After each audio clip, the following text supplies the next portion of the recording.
Is APRS and the APRS-IS and APRS.FI safe and secure? By Paul, 2 Echo 0, Echo India Juliet.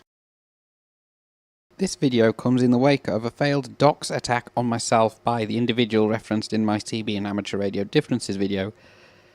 But don't be alarmed, a latitude and longitude is hardly doxing. You should be fine, nothing to worry about. But if you do feel as though your details may be released to the public, make sure that you inform the appropriate authorities straight away. Hello, this is Paul, 2 Echo 0, Echo India Juliet. This is a secondary record for the second video that I was going to make this evening. This time, this is about APRS, and is it secure? I think it's secure. It doesn't give away any information that people don't already know, and that's not private or confidential. So APRS-FI, what information does it give? Gives the station's call sign SSID. So that's, in my case, 2E0EIJ-9 is my car. 2E0EIJ-5 would be the phone I'm using to record this. 2E0EIJ-7 would be an HT. At the moment, that's my radio tone network radio, which is currently switched off. Without the dash is my home shack computer. And there's a couple of other ones as well that have sent out by my jumbo spot, which I can't remember the SSIDs off the top of my head, but I can soon look those up on the maps. There we go. 2E0EIJ-N, which it has sent out since I started recording. And it's put it exactly where the rest of them go. So 2E0EIJ-N is sent out by my jumbo spot using the Pi-Star software on board, and it's not anywhere exact. So if I look at the information for that, it tells me exactly where it thinks it is with the grid locator, latitude and longitude. Nothing on there is not in the public domain. If it ends with a Y, that means it's come through as part of System Fusion. However, I don't have any System Fusion gear within the house. I only have System Fusion gear in the car.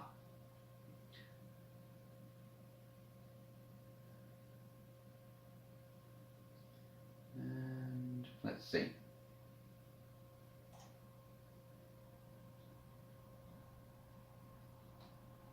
So we've got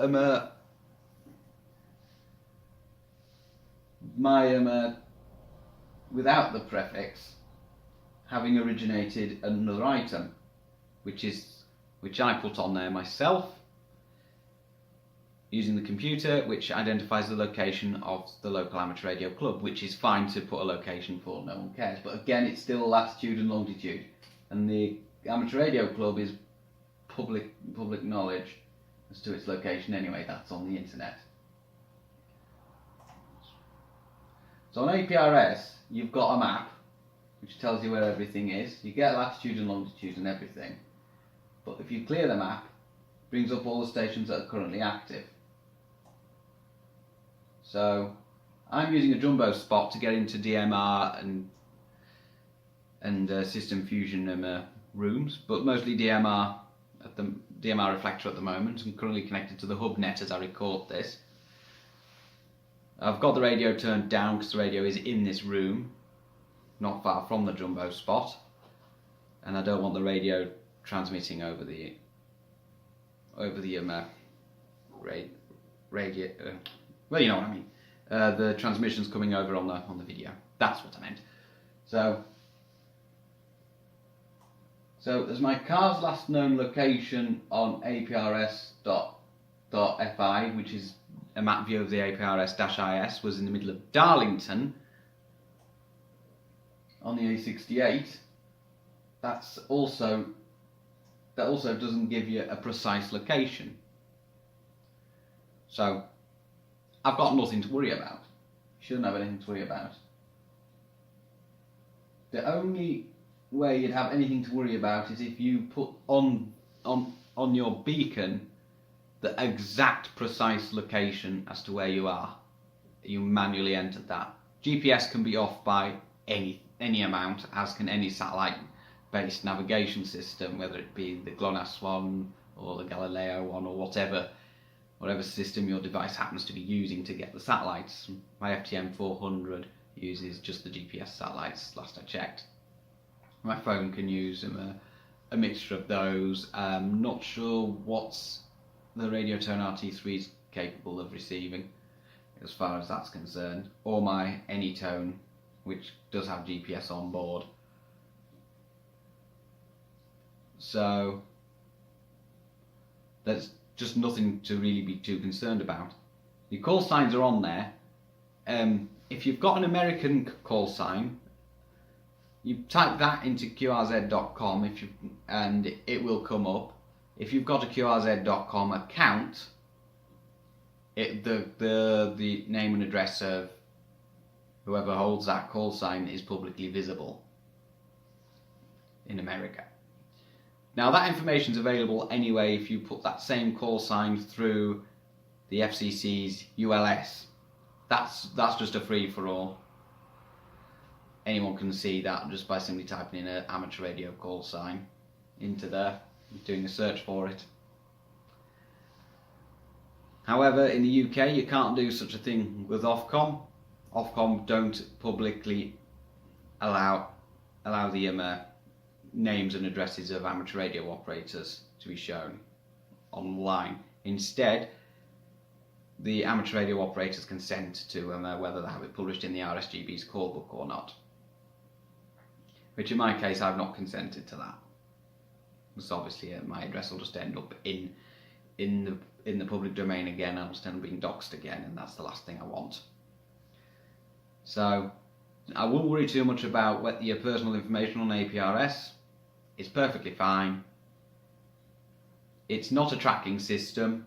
It's not designed for tracking. It's designed just more as a real-time real-time information on what stations are available that you can listen to.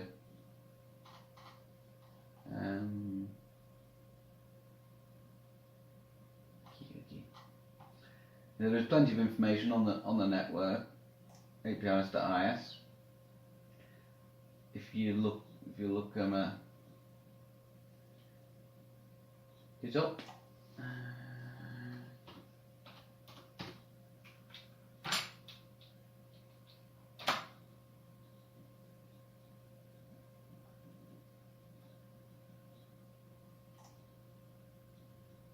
Yep, it's all on Wikipedia. It's basically for communication of information of immediate value in the local area.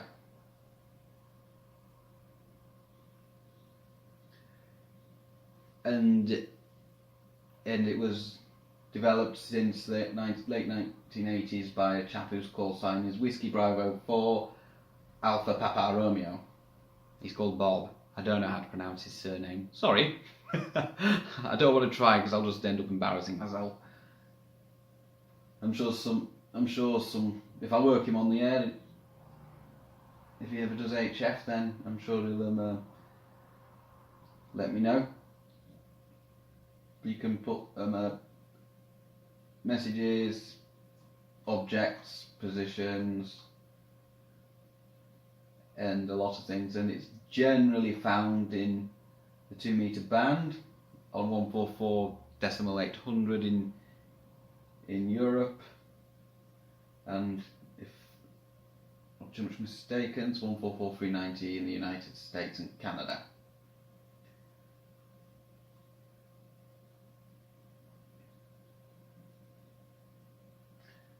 And a lot of things support it. if you don't want your position being known on APRS, don't turn the beacon on. I have the beacon on because I do like to do a bit of APRS, and I like people to know I'm there and possibly listening. Now, when I ran the beacon in my car on Friday, I was monitoring two repeaters, GB3IR, which is my local repeater, but once out of range of that, so as I was heading north, I switched to GB3CD, which is the next repeater north of here.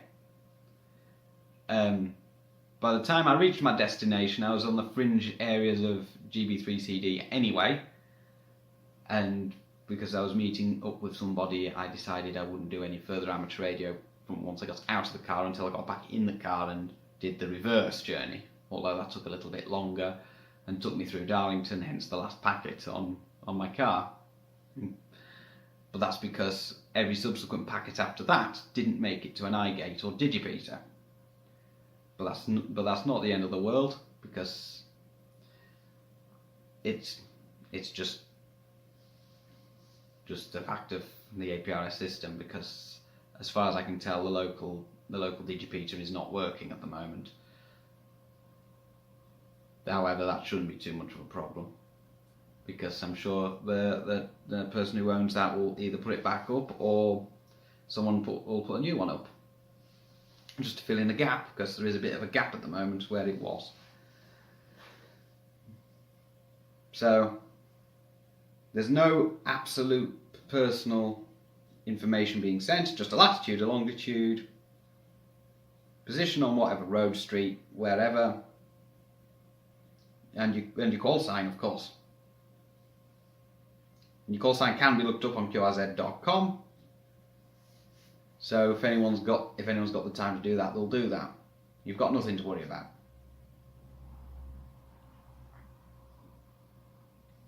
Well, it's open like all of amateur radio, so that's how it should be. And just got to bear in mind that APRS is like believe it's a trademark of Bob WB4APR. I'm not sure. It's either trademark or copyright, one of the two. I don't actually know. I'd have to actually have a look at his website. So I want to make sure I credit him properly.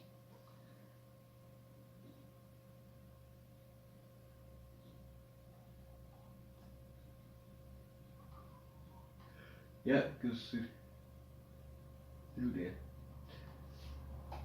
Do excuse me while I try and find the necessary so I can actually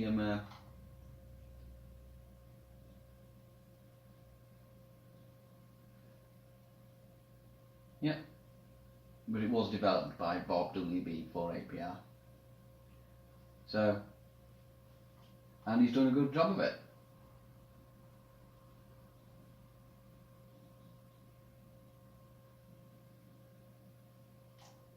I believe it's a trademark of Bob. I just can't find any information that would suggest so. But I believe that's the case. So I do want to credit him because he created it. But like I say, I can't pronounce his last name, and I would just embarrass myself if I tried. So, if you see my beacon on APRS, give me a call. I'm usually listening to GB3IR, or if I'm not within range of that repeater, I might be listening to the nearest repeater to yourself, or I could be listening to the 2 meter calling channel, which I sometimes do when I'm mobile, which I did on part of my journey to the National Hamfest earlier in the year, which in time of filming is 2018. So I'm going to leave that one there, and because I've rattled on long enough.